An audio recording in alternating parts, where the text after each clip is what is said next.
Hey, welcome everybody, and we're here. We're talking Niagara this morning. It is Wednesday, February 11th, and good morning, Mike. Good morning, all our regulars, as well as everybody in the Niagara region. Good morning. I hope you like the new format, by the way. Not bad. I'd just like to say I'm not late. That the clock is wrong. The clock is right. I got to pull a Trump here. I'm going to pull a Trump here. It's conspiracy. Like, I am not late. The clock is wrong. Where have I heard that one before? Right? Where did I hear that? I'm sending ice to Greenwich to check on the Greenwich Mean Time. Just because it's mean doesn't mean, just because it's mean to you doesn't mean it's wrong. Well, Trump says he could be meaner than Greenwich Mean Time. You just watch. He's going to put a tariff on time. Yeah, but you're going to put a tariff on time. Okay. See what Britain thinks about that. Actually, that's one of the areas that I'm surprised he hasn't done a thing on. What? Put a tariff on time? No, actually talk about go after. America should be central time, to be the, Eastern Standard Time should be the standard time for the world. I'm surprised he hasn't gone for that one. The prime meridian should go right through Mar-a-Lago. Mar-a-Lago, yep. We're going to move the prime meridian. Why does Britain have it? They took it. No one gave them permission. We're going to take it back. Yep. By the way, the Gulf of America now is the Gulf of Trump. Mike Kirschman is saying, praying for the victims and families of BC mass shooting. Oh, that's so horrible. I was watching the news last night, and it was just too horrible. It was sickening. It was sickening. We don't have too many details yet. The first thing they said, it was somebody that was a woman or somebody. 9 dead and 25 injured. Was she American? I don't know anything. I think it was a local person, basically, but they had the first reports was that a woman with brown hair, but we don't know if it was a woman or somebody dressed like a woman or what. We have absolutely no details. We don't know what kind of weapons they used. They killed 9 people and wounded 25 others.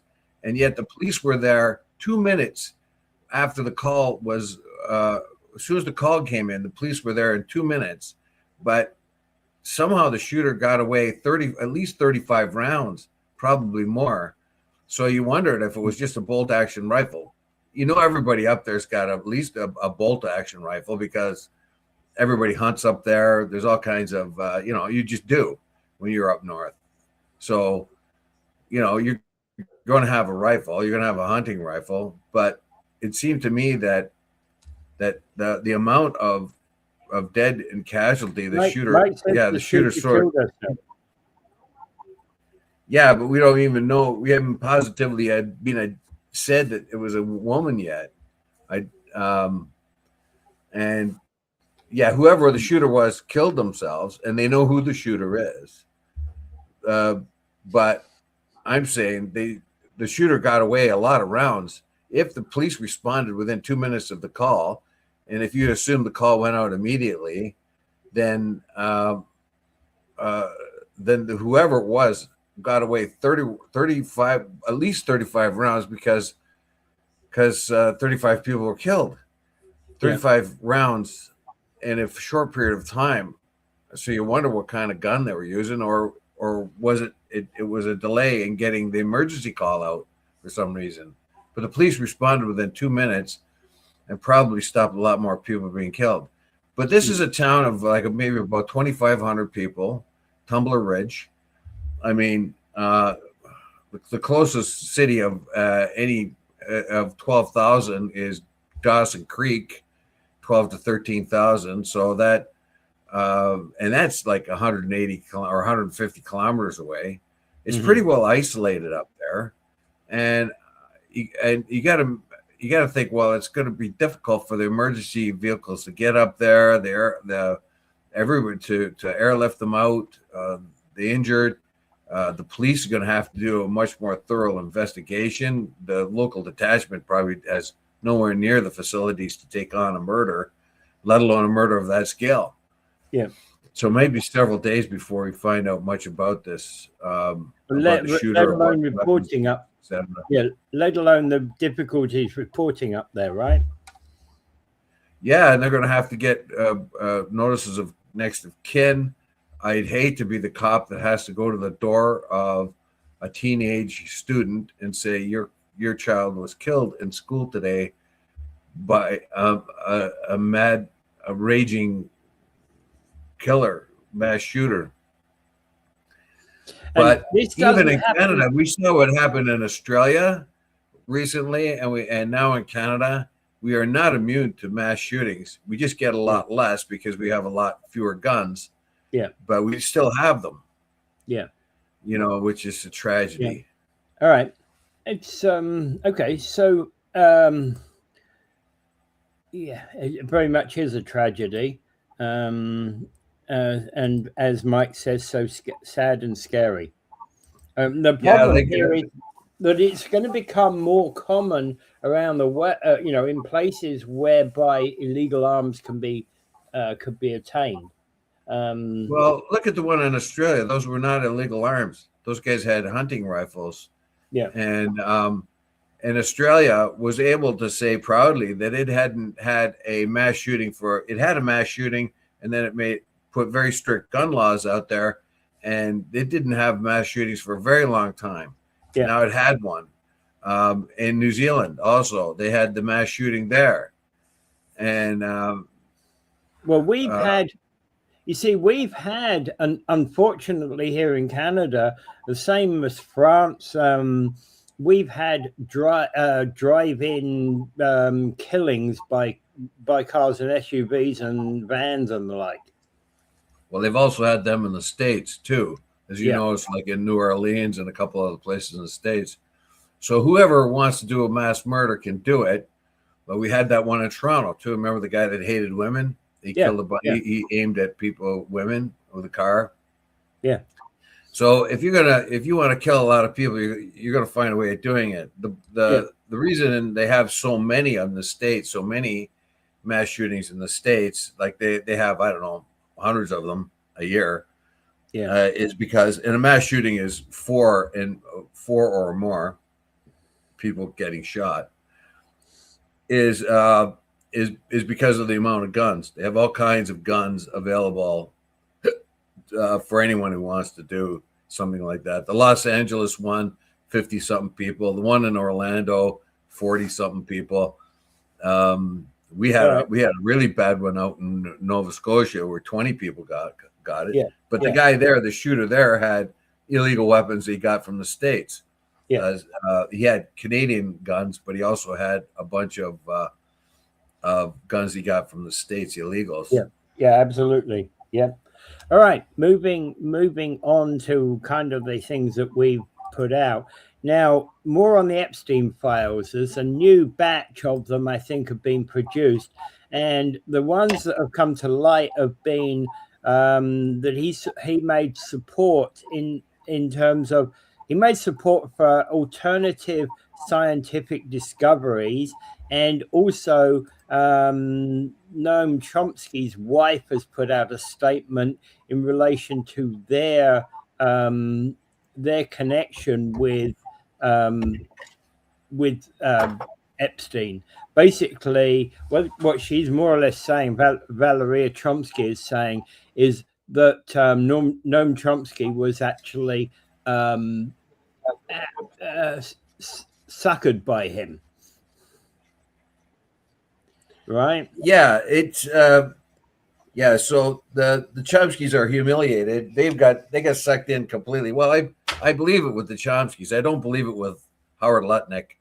Howard Lutnick is just a piece of crap liar. He's just lied through his teeth all over the place about his association with Epstein. Yeah, but with Noam Chomsky, he he got duped by the guy. Now, this guy, if you look at this article, Epstein could talk turkey with anybody. That's He had true. that ability. He could talk turkey, like he could talk science with scientists. And that's Noam Chomsky was completely seduced by this. He was also on the board. He could sit in on the board of Scientific America. Epstein was allowed to do that because he was a potential donor, and he donated funds for some scientific researches and things of that kind. Now, Chomsky, unfortunately for Chomsky, he went ahead when Epstein called him and said, or wrote him and said, "What do I do about all this stuff around 2019 when he's being charged in the paper?" And Chomsky said, "Just don't say anything. Just let time heal. Kind of like just ignore it for now, because if you say anything, they'll jump all over it." But then, they had to live with the humiliation that they're the ones that got duped by Epstein, that he wasn't the one being persecuted. He was the persecutor. Yeah. But Epstein made donations, including $6.5 million to Harvard University's program for evolutionary dynamics. And he also funded astronomer Lawrence Krauss and had links with former Treasury former Secretary to the Treasury Lawrence Summers and Chomsky. And Krauss, he happened to be removed from his Scientific America's board of advisors in 2018 following allegations of sexual misconduct. So you see, Krauss was interested in the funding that Epstein could give, but also evidently probably interested in the girls he could provide as well. So we do know that Epstein was very charming. He had a way of I believe he could talk to anybody. He could talk to anybody about anything. Yeah, I believed he charmed his way into wherever he did, and he did having money and making donations will change a lot of things. I'm not saying that would necessarily have swayed Chomsky, but it might well have swayed other people, especially if you're a scientist and you've had very little support, very little money, your theories are not taken seriously. Well, Chomsky was a linguist of note, and of course Epstein's dangling money for research and talking turkey to the guy and offering him his apartment to stay in, and Chomsky wanted to go to the island. He probably wanted to go to the island to look at what Chomsky types do, like the environment and all that. Now, of course, he didn't lie about it. Got humiliated by it when they realized they hadn't vetted the guy properly. And he says here, Epstein's donations to scientific research are unlikely to have exceeded a few of tens of thousands. So he was in there, but he's dangling research money, it looks like. Yeah. And he's got people in Silicon Valley and have interest in him. Sabina Hassenfelder is in the Epstein files, and she's the sort of influencer, science influencer on YouTube that I like to watch from time to time. She's very, very good. She's a bit above me. I'm afraid she flies over my head a lot of times, but I do like to watch her. And now she had explained why her name was in the Epstein files. Apparently she got someone connected with her, Epstein connected with her about a certain scientific theory or something she had they wanted to talk about. And of course, I think it was, and of course, everybody takes it because there might be money for research in it. Although she says she never met him and communicated by emails and to him about a certain scientific thing. But you're going to find a lot of people in the Epstein files that are going to be shocked. They're going to have to explain like Chomsky did. There are a number of I went and looked at some of the Epstein files. For example, one of the names that I threw in there was Barack Obama. And Obama is mentioned in several places because Epstein is talking about Obama during his presidency. Not necessarily that because he was talking to Obama, but because he was talking about Obama. Yeah, and you're damn sure that the Trump administration is going to highlight every time Obama comes up there, and of course cross out it as many times as Trump is up there in there or Trump's friends. So, I did not, Steve. I did not. That's because I use a pseudonym when dealing with pedophiles. So my name is not in the file. So that's because I use I wonder whether Rob Primo's in the files. Oh, I don't know. He probably wanted to hang Epstein, if anything. Avid anti-Epstein, pedophile activist. Also Sullivan, our friend William O'Sullivan, probably has no time for a guy like Epstein. But here you have this guy, this a self-made man, multimillionaire, really quick, has tried to make connections with just about everybody of note throughout the world. We know that Stephen Hawking went to the island, right? And Stephen Hawking obviously could not indulge in any sexual thing at all, because he had ALS, right? So, and of course, we've heard before, and this kind of confirms that Epstein could talk science to any scientist. He probably talk politics to any politician, but he could talk science with any scientist. Yeah. He's and of course he dangles the idea of research money can be available. So that's probably part of it. It looks like Epstein Noam Chomsky enjoyed the company of Epstein. And now his wife, Epstein's had a stroke. He's like 97 years old or something right now. But he's a very old man. Sorry, did you mean Chomsky?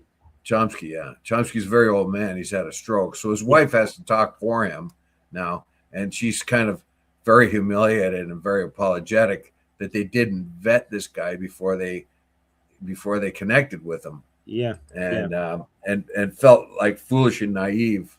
Well, I think there were not, let's be honest, whether you were suckered in, there were a lot of people who were suckered in. Whether it went beyond being suckered in is another question. Well, we know that Donald Trump had a long friendship with him. We know that Clinton had a friendship with him. You know, a lot of people of influence had friendships with this guy. It doesn't mean that they indulge in the weirdness, but we do know that Epstein pursued as many notable friendships as he could, and he had a party buddy with Trump. That's why they had 15 years of friendship. Yeah, and Epstein himself says for at least 10 years they were the closest of friends. They were each other's best friend. So, and then of course that's very embarrassing for Trump, but it's also embarrassing for Clinton. It's also embarrassing for Noam Chomsky. It's embarrassing for Stephen Hawking. It's embarrassing, and with a guy like Howard Lutnick, it's not embarrassing. He's made stupid looking because he told the world that he met him once because he happened to live beside him. He met him once and got the shivers and said, "I never talk to or go near him again." But meanwhile, there's a bunch of emails asking at Jeffrey if he can come to his island, and he does go to his island. He takes his family. So this guy that he felt was the creeps and wanted to stay away from introduced his family and his kids to Epstein, this guy that he said he'd never go anywhere near. And he hung around with them and had lunches, and when asked about, well, what other stuff did you do? I can't remember. I don't remember, this kind of thing. So Um, anyway, so he is just a liar, and he made investments with Epstein. So it's a little bit different. Epstein was able to use a lot of his influence to meet a lot of different people, and I think the guy genuinely had a lot of interests. Really, you know, it's kind of like I kind of like think of Wagner, you know, in a way, or brilliant people like Wagner or Henry Ford. Like, for instance, Henry Ford was brilliant, right? He had a lot of interests and he was a brilliant man, but he was a raging anti-Semite that didn't really make much sense. Same as Wagner. Wagner was a brilliant.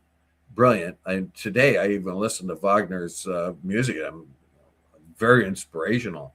But at the back of my mind, I know this guy was a raging anti-Semite for no reason. Yeah. You know, so you got to understand. Like, some people are just, I don't know what went wrong with Epstein, why he became a pedophile, but in other aspects, in business and in science and stuff like that, he seems to have being a bit of a Renaissance man.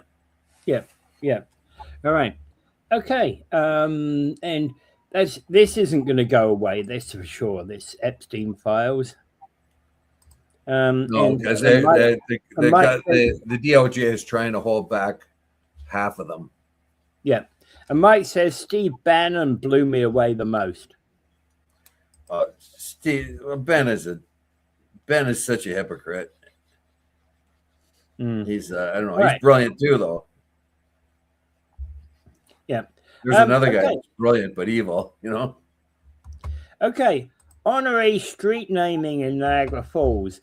Jody Burdett. And this is where I have a problem. Now, Jody Burdett, in my mind, is now in a situation where what he's trying to do is he's already been sanctioned by council. Now he wants to put himself forward as the good guy because he wants actually to have an honorary street name topper in the name of Wayne Thompson, who already has the former Morrison Street Police headquarters renamed after him.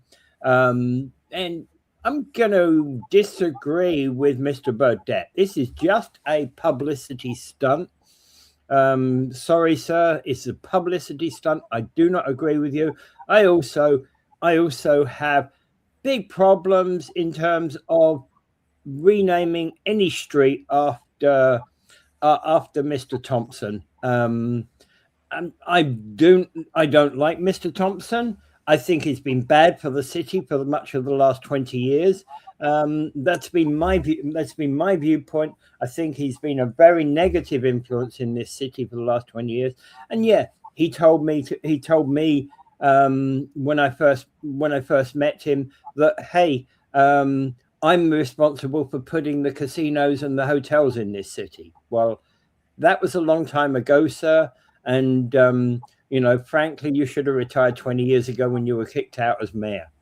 Right? Well, the average citizen of Niagara will disagree with you because they voted him in as mayor. He was the longest serving mayor in Niagara Falls. He's also served on the council before he was mayor and after he was mayor. I know. So he's had a long period of public service. He did want to diversify the economy of Niagara Falls, and he had this vision of being sort of Las Vegas of the North. It didn't really pan out that well at the time. But he did bring in casinos. He did bring in another source of income and jobs for everyone. So you would be hard-pressed to find a whole lot of people in agreement with you, at least the majority, because the majority of the people voted him in and continued to vote him in. I know. So I'm just being the devil's advocate. I haven't really formed an idea. Like, I haven't looked at Wayne Thompson's accomplishments as a whole and being able to weigh them. Like the Egyptians did, weigh them, your heart against the feather, to see if they are even or whatever, or your heart is lighter than the feather, basically. But I would think that if you look at the whole, he was a man of his times. He basically, in my view, he cultivated the wealthy and the successful. He was awed by the big businessmen in town. Yeah, He I was know. awed by the guy that owned marine land, and he even got into a scandal where he tried to help. What's his name again? Hoffner or oh shoot, I forget his name right off the bat. Talk about senility, it's killing me. But anyway, he had to drop out of office because of a scandal he got into with the owner of marine land. Holler, What? Holler, isn't it? Yeah, Holler. So he conspired with Holler to have his girlfriend or wife or something like that buy a property and then sell it to Holler when the owner of that property was against giving it to Holler. So he got, he just, I don't know. He seemed that kind of thing, but he did serve the community for all that time. So, so where do you go? He definitely has the respect of the other politicians, most of them in city council now, because of his long period of service. They all knew him. He was on the tours board. He was on just about everything. Yeah. He knew the area. He was offered by McGuinty, I think it was, to run for the Liberals in Niagara, and he turned that down. And I remember I think it was described in the paper. He'd rather be a big fish in a small pond than a small fish in a big pond. And I think that's the same with Jim Diodati. For now, Jim would rather stay here, be a big fish in a small pond, because he could definitely run for the Conservatives here in the provincial or provincially, and probably win. Again, provincially, you see, remember, Bob Gale's a big fish in Niagara Falls. Bob Gale ran against Wayne Gates, who's also a big fish in the Niagara pool, and it was a close fight, but Bob Gale lost. No, yeah, Bob Gale lost, but you won't find him going again for provincial politics because now he is the regional guy. Yes, and I think he's found his niche. Yes, and he'll be there for a time. If he doesn't lose his temper, he'll be there for a time.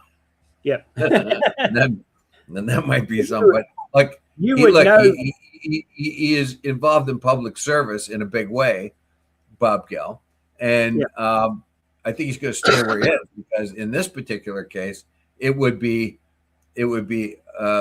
not beneficial to Bob Gale to become a provincial representative when he is a big fish in a bigger fish in a smaller pond in the Niagara region. He could make some real difference here.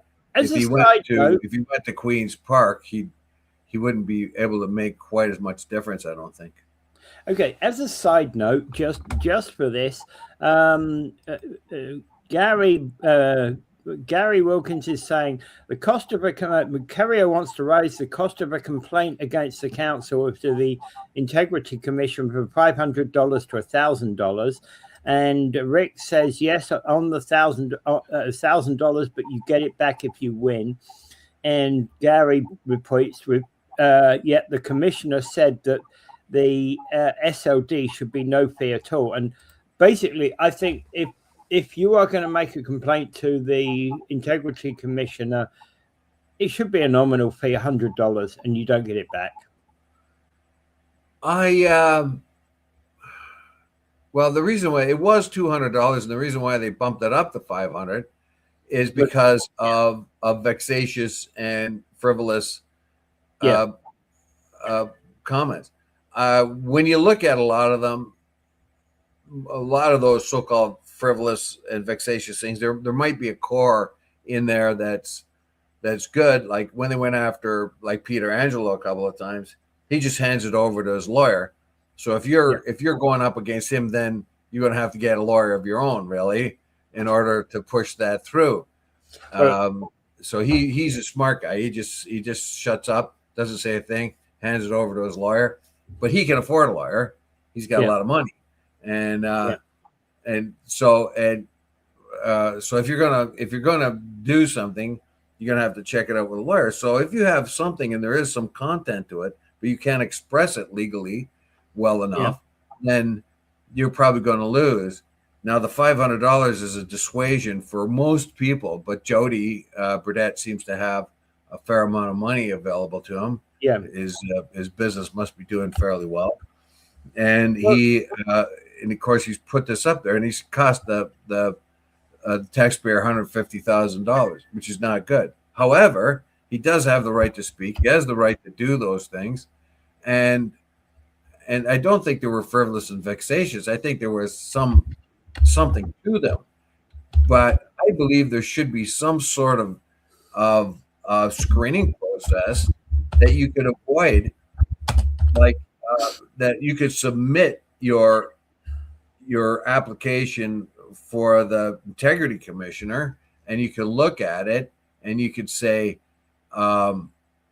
you could look at it, and someone could look at it and says, you know what, this isn't going to go anywhere because you're missing a few things, and you can't prove this or that. So we advise you not to go ahead with this and waste taxpayers' money. And maybe you could go and find some legal person to give you some sort of advice on this, if it's that important to you. Yeah, that kind of thing.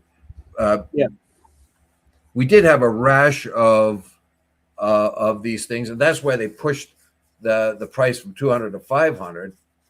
And then Jody Burdett's got a $4,000 one now, because I think that was vexatious by the council to give him a $4,000 bill for his last one. I mean, it was unsuccessful, and it did cost the taxpayers a lot of money, but to charge $4,000 was in return an example of retribution, of vexatious retribution. Yeah, of course, the reason we're talking about Jody Burdett in this, even though is because he was the one who put up the proposal that we honor Wayne Thompson by an additional signage on a road somewhere.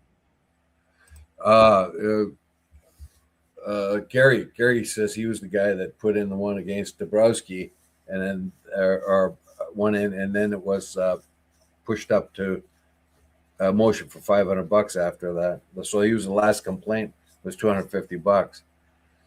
I think it should be lower than $250. I think it should be an administrative fee, and it's once paid, it's done. I think there should be some sort of advice, because the common person, like I said before, there's been complaints against Peter Angelo a few times, and he just hands it over to his lawyer. Yeah, and if you're going to complain, go to a frigging lawyer, or lawyer or paralegal. Make a complaint through, use a legal channel to make a complaint. You've got time. Yeah, at least get some sort of advice, at least on how to write it or how to go ahead with it. Exactly. Because when you look at the write-ups of the integrity commissioner, there's details and things like that. Absolutely. That there might be something to the core of the complaint, but it was put out there wrong, and the council has the right to do this, so you can't complain about that, and et cetera, et cetera. Yeah. All right. So there's got to be a vetting process that somebody can go, I want to make a complaint against Peter Angelo, let's say, and you can go to a lawyer and say, your complaint might be legitimate, but it won't work in this particular case. Yeah. All right. The other thing is that I'm of the view that Mr. Thompson has received major civic building named after him. He's received the key to the city. He's been viewed as the longest serving mayor, and with the credentials being for long-serving city councillor. He's been in the council since the 1970s. Before that, 1968, I think he got in first. Yeah, it was so early, for a long time anyway. And before that, he worked for the city too. His dad got him a job. Yeah, as an inspector for the city. His dad was a fire chief. Yeah, and the point being is, I'm saying it's already highly visible. we don't need to do any more. I'm going to disagree with Mr. Burdett. I don't know. You could put a plaque on the casino or something like that, but that would be up for the. I think that would be up for the council to do. There's a lot of favorable opinion about Thompson in the council. Yeah. I would say, what is motivating Jody Burdett here? I don't know. I tell you what is motivating. I tell you what is motivating Jody Burdett: a run at city council. That is it. A run at city council. Yeah. That is what is motivating him. I'm not so sure. He's not that transparent a figure, if you ask me. Like he's motivated by instincts. He has a general. He has a overall need to help and get involved, but he is, dare I say it, for the most of us, looks to be rather eccentric.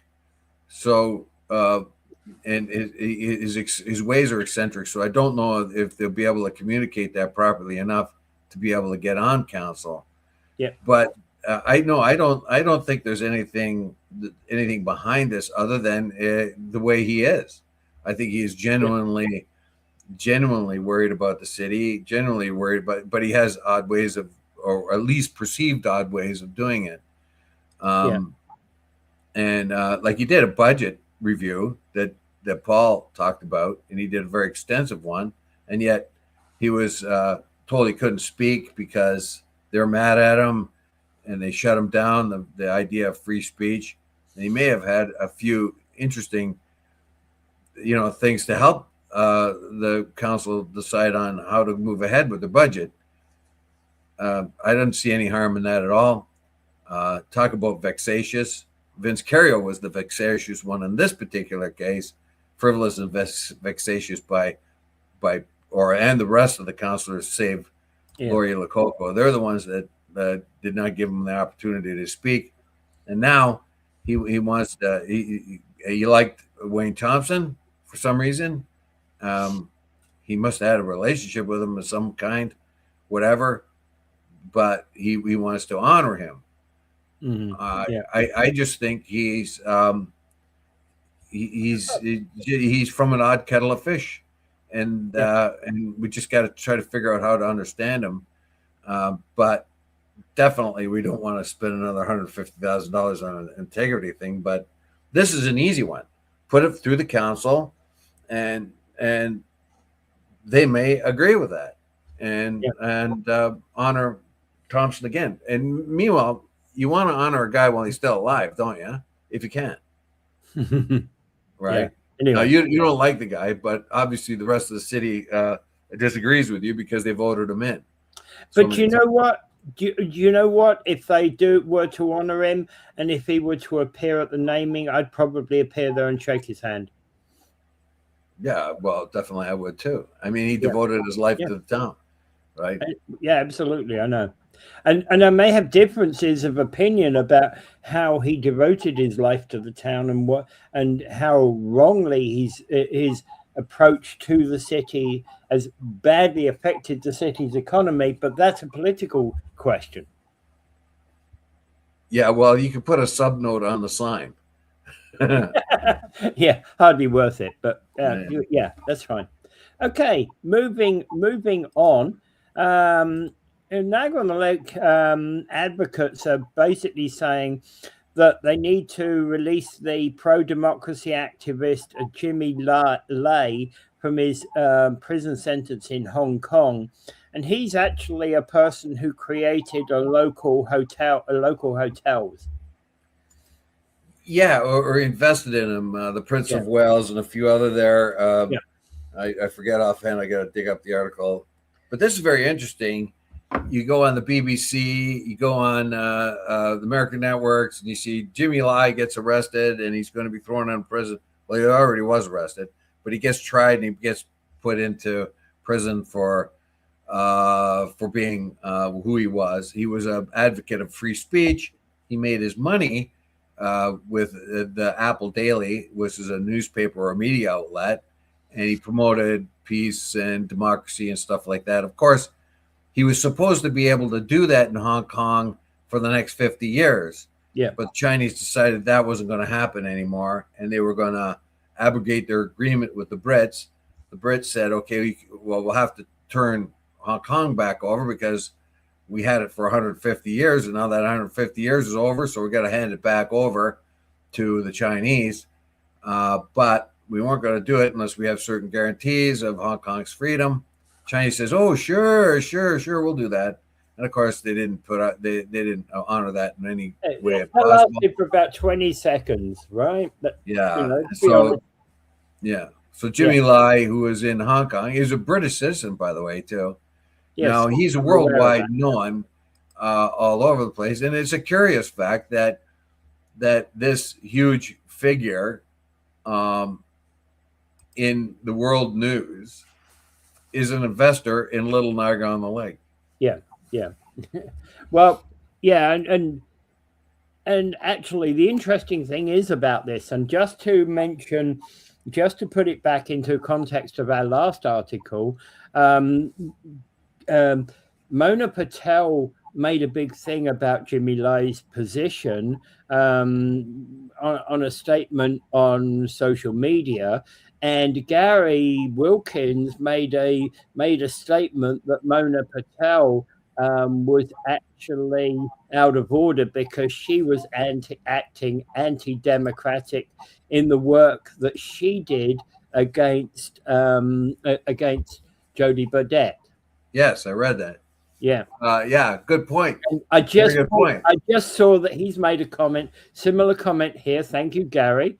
And posted this yesterday and spews words of free speech, yet it says important that she voted not to let Jody speak at council meeting. And I was opposed to that. Doesn't matter what you might well think about Jody Burdett. I think he has the right to speak at council meetings. Yeah, I do too. Yeah. What is this free speech thing that we have? It was no good.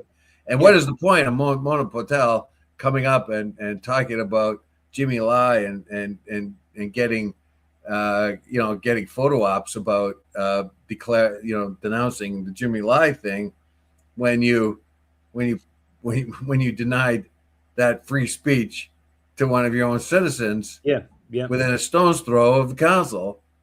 Good one. And talk about hypocrisy. Yeah, and only a couple of weeks back, it's not as if it's a distant memory. It's rare. It's right on our doorstep. And this is where the problem lies. And and it's horrific. The sentence that Lai is getting in Hong Kong, 20-year sentence, which is essentially to him likely to be a life sentence because he's an older gentleman. They may use him for a bargaining chip, like the Brits. For instance, he's a British citizen. Possibly. So the Brits may be able to wheedle something out. Now, right now, the Chinese are smarting because Jimmy Lai has did what he was supposed to do.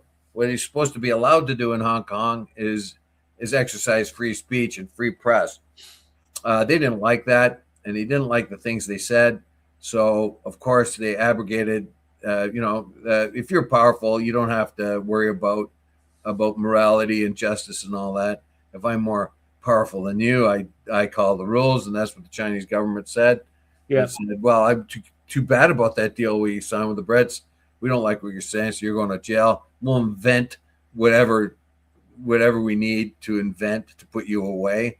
Now, a little later on, it may be a little bit of a political hot potato for China somewhere down the line if they want a trade deal with someone somewhere along the line with Britain, or they need Britain's approval of something, whatever. Then they may use them for a bargaining chip, just like we had the two Michaels. Yep. Like the Americans helped us out with that one, although they were being held because we were holding a Huawei executive for the Americans, waiting to extradite her. Then the Chinese took two of our people, the two Michaels, put them in jail, and then the standoff started happening. And America has finally said, okay, I tell you what, we'll lay off on the Huawei. You give Canada back their people. Well, the challenge here is he's already spent 1,800 days in custody. He's been in solitary confinement, and human rights protesters have been stating that his treatment has been cruel, degrading, and in violation of international human rights. Well, I know. We'll send Mona Patel over there to sort it all out for us. Oh, yeah. He seems to know a lot about free speech. Okay. Okay. Yeah, I'm up for her doing that job. Yeah, send her there. Gary, what do you think? Send her right to the office of Xi Jinping. We are losing our freedom day by day, and if they pass Bill C, it's not finished. Yeah. Anyway, so yeah, so you got to be very, very careful. Yeah, I think that's correct. We have to be very, very cognizant of our free speech whittling away it's down. They're having a big problem with that in the States right now. Each side of that issue in the States is saying, well, free speech is important, but each one of them is censoring the other's free speech. Yeah. Yeah. All right. I think just to move on. Now, Bob Gale says he can find $3 million.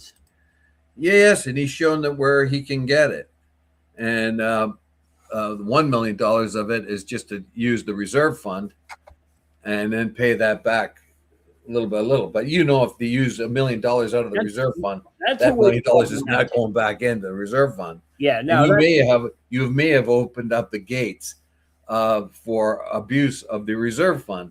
So if you use the reserve fund this time, what's going to stop you from using it the next time and the next time? And when you do have an emergency and not enough funds in the reserve fund, I mean, it might be 30 years from now, it might be 3 days from now, but you're going to regret it. So maybe the reserve fund could take a hit of $1 million,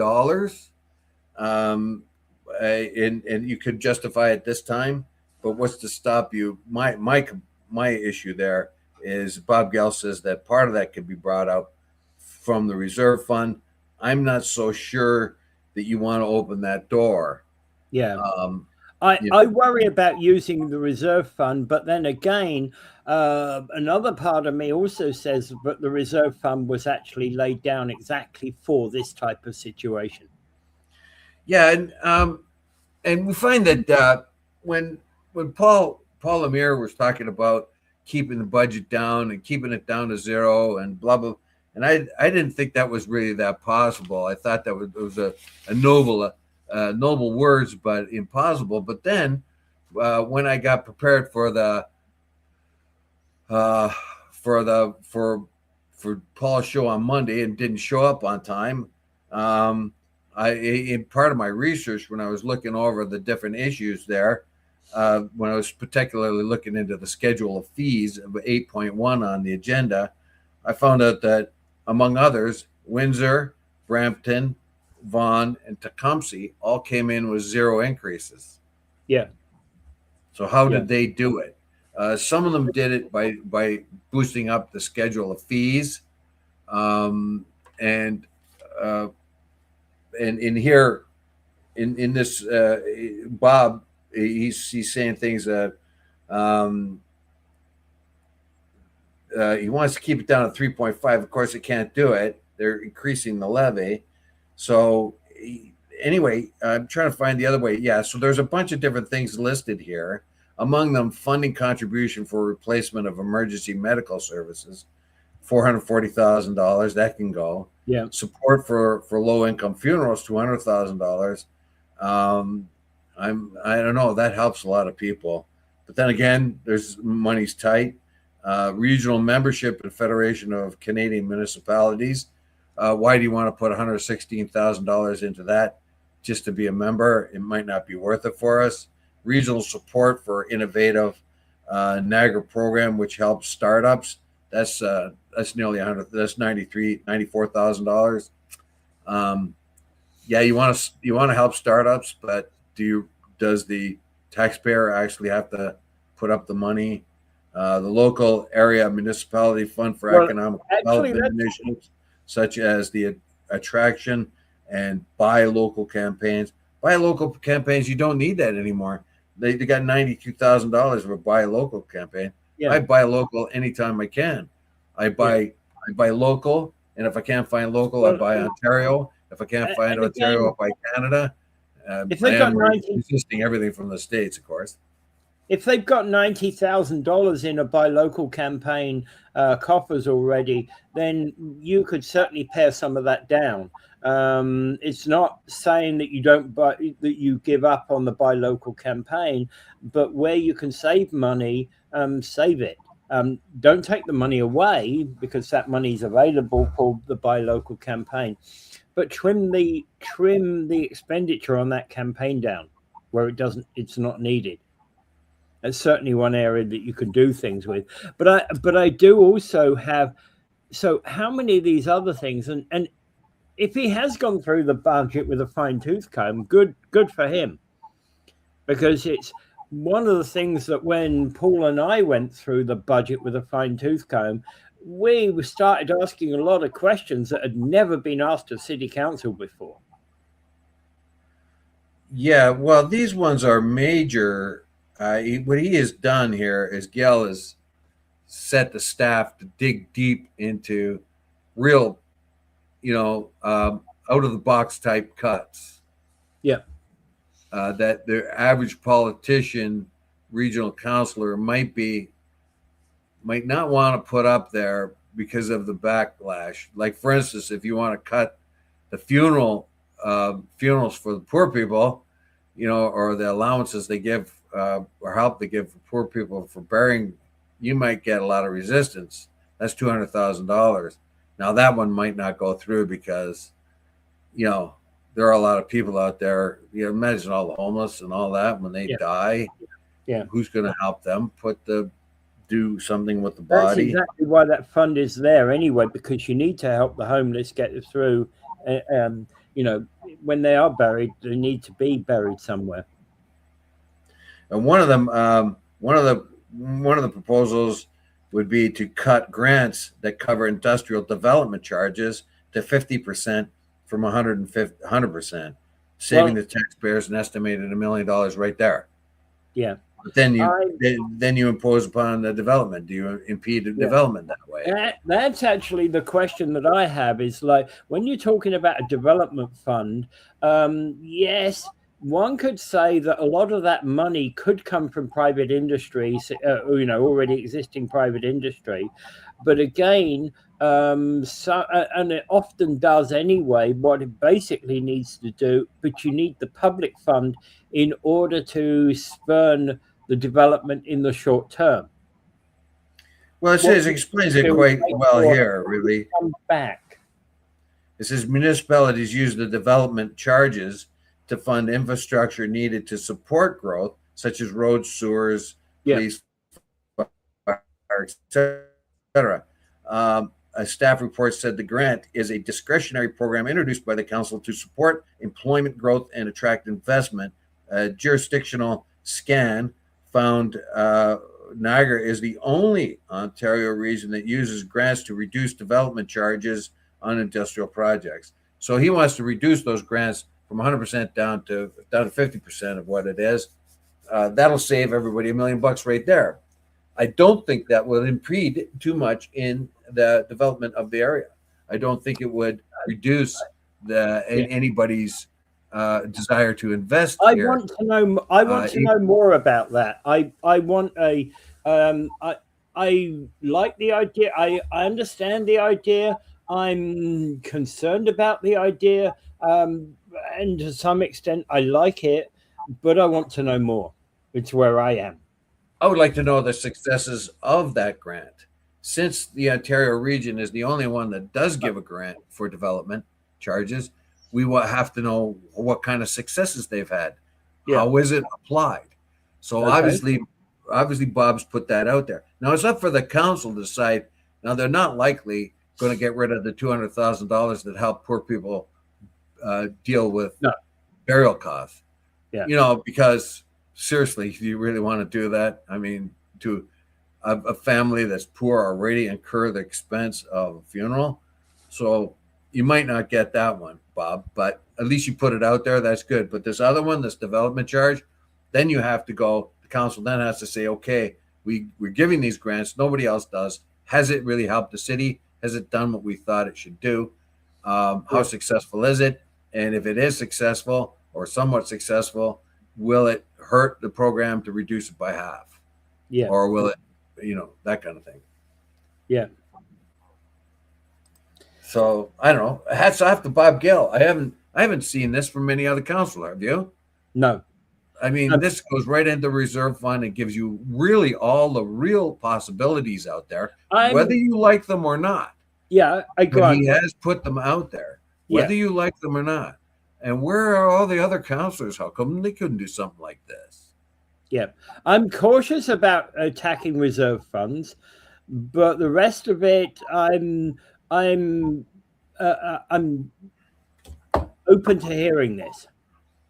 But $3 million is a healthy hunk, even for a big budget like the Niagara region. The problem is you just can't keep cutting into your resources that you have. You know, you can cut away. There's only so many services you're going to cut. Are you going to cut back on snowplows? No. You know what I mean? Certainly not in a winter like this one. You may be able to cut back on tree plantings or something like that, or whatever. But then again, what do you do if you do that? Then you kick somebody off their job that they have. You know, so. Oh yeah. So it's a very, very tough one. I would say that he's onto something here. You know, he's opened the door on some major cuts, and it's up to council to look at them and debate them to see which ones are good and which ones they can go with. I bet he gets about $2 million, or at least half of what he's asking for. Mm-hmm. If the council examines that carefully, they may be able to say, yeah, we can get maybe $2 million with $3 million he puts out there. Yeah. Anyway, I'd say leave the, if you can, don't take the reserve fund money.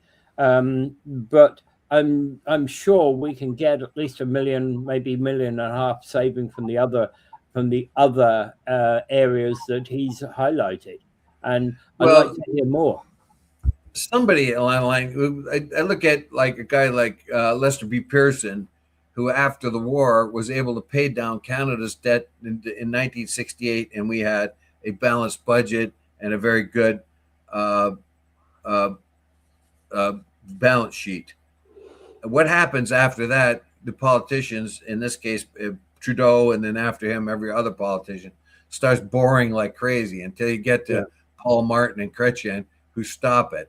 And then after them, they borrow like crazy again. So whoever opened the dam about borrowing enormous amounts of money to the point where nobody else can do anything but borrow huge amounts of money to run government, whoever opened that door, did not do us a great favor. And the same thing with this reserve fund. I have a feeling if you open the door and let the council eat up some reserve funds to pay down debt or to hold back taxes, you might regret it in a big way later, because the next administration coming along or next year says, oh, well, we need some more money out of the reserve fund. We do have a reserve fund we haven't used for a while, so let's take some more money out. It's not a good idea.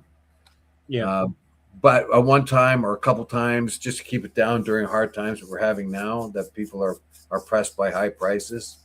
Well, the reserve fund, to be quite honest, I would read the reserve fund as being there that if inflation, for example, suddenly doubles, you plan on inflation being, let's say, 2%, and suddenly inflation is 4 or 6%. That's the point at which you tap into your reserve fund, because you've got projects on the go that need to get done. And if you don't go into the reserve fund, those projects stop with a lot of losses. Yeah. Right. So Gary was talking about the Burgoyne Bridge and the money that was spent there, and Rick quite rightly points out that there was a Quebec company on that, and we didn't get it done by a local company like Rankin. And the only reason I mention Rankin is that Rankin finished the St. Catharines Station Bridge on St. Paul West in St. Catharines a year early and saved money and kept it on budget. Well, the trick they use now is basically if they think it's going to take them a year to do it, they'll say it's going to take them 2 years. Yeah. So when they come in at a year and a half, when they really should have only taken a year, they can say, "Oh, we're ahead of schedule." And we found that they learned that lesson with the Big Becky project in a big way. Yeah. Oh, yeah. So the first two times they estimated how much it was going to cost. They estimated how much it was going to cost and how much time it was going to take. They blew it big time. They came in with a secondary one. They blew that big time. So when they came in with the third estimate, they went way ahead, and they said it's going to cost us X amount more money and it's going to cost us X amount more time. And then when they and it was within, I mean, anybody could have made that, you know what I mean? Yeah. And then of course after the third time they said, "Oh, we've made it within revised schedule. We're behind. We've made it within like dumb stuff like that, right?" Yeah. Well, here's the thing. As a project manager within a field within business, private business, I would have this situation whereby somebody would come to me and say, "Oh, we can't deliver this on time." And I would turn around and say to them, "You have one opportunity and only one opportunity to get a revised budget into me. All right. And you've got, like 2 weeks to do it. This type of thing is what I'd say to them. You don't have the revised budget in 2 weeks. We're going with, I'm going to make a decision. That's all there is to it. It would then be up to me to actually get that revised budget approved by that industry, by that company. That was a hard job to do. Well, anyway, so we'll find out what Bob does here. We could talk about the rest of this stuff tomorrow because we're past our time here. But we are. Yeah, we are. I'd like to put a dig into our buddy down south there, who demanded half the bridge. Of the Gordie Hall Bridge. I said, well, we'll talk about that. It is owned jointly by Michigan and the Canadian government. So Michigan owns half of it, and that there was no U.S. steel, there was no U.S. concrete. Well, that was all a big lie too, and many thousands of man hours on both sides were used. And Carolyn Levitt, when she says, "Oh, the president insists we're going to get half that bridge," and everybody says, "Well, you already got half. What are you talking about?" Yeah, but you see, here's the real thing about that. It's not named the Donald J. Trump Bridge, is it? That's what he's bumming about. It's named after somebody by the name of Gordie Howe, who Donald J. Trump has never heard of. That's because he's an imbecile. Anyway, I've never seen a guy like that has so much wealth and so much ignorance, but he does have the common touch. I got to say, he's a vote magnet, and he knows what to say, and he knows how to dupe the dupable. Anyway, without further ado, I bid you adieu. I will mention Gaza again, though. It's I don't have it. I don't know. The bombs haven't really stopped there, or at least not too much, and we'll see what's going to go on. It's going to take a while, but they better get going with this border peace thing because the Gaza really needs to be fixed. Yeah, that's all I got to say about that. It's just heartbreaking to me that whole thing happens that way. That the Gaza, like the Gaza Strip, 60, like almost 2/3 of the people there are recognized as kids because they were under 18. So 2/3 of the population, and over half of the population is under 14. Yeah. And people says, "Oh well, you chose Hamas, so you deserve this." Yeah. How many of those people were able to vote? The people that voted for Hamas did it back in 2005, and most of them are too old or out of it now. Yeah, most So of them are dead now. Yeah, the ignorance there is just titanic.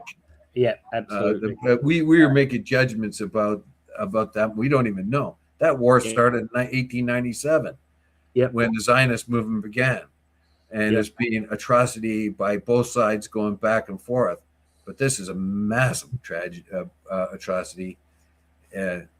72,000 people killed, probably a lot more than that, buried in the rubble. Every time they walk around the rubble, they could smell decomposing bodies. So anyway, without further ado, I bid you adieu. Pray for peace, everyone.